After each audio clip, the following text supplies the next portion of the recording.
một người cha luôn khắc sâu. Anh có chỉ là mình ta mang nỗi sầu. Có những lúc trong em mong người đến đây. Come on, boy, come with me. Xóa hết những nỗi đau trong em từng phút giây. Và ước mơ sẽ mãi bên anh trong niềm ngất ngây. Quá khứ đó sẽ tan theo bao làn khói mây. Cha, người đành bỏ đi mất rồi, còn lại mình em mỏi mòn, xót xa tình yêu heo hon. Còn đau vì mình chẳng ai đến gần, giờ còn lại cảm giác nào, xót xa mình em với em.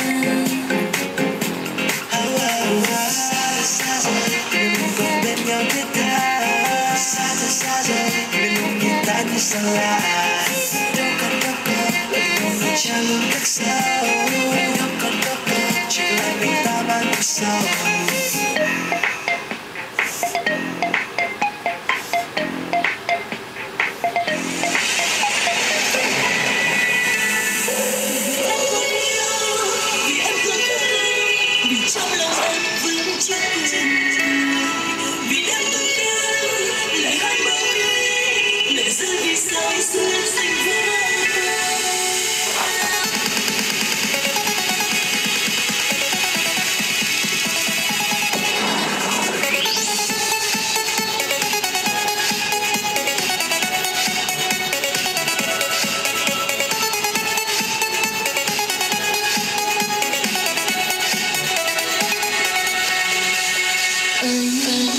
Dù đã biết ta không chung đường, dù đã biết ta chia tay rồi, mà sao cứ vẫn hoài nhớ nhung vẫn vương.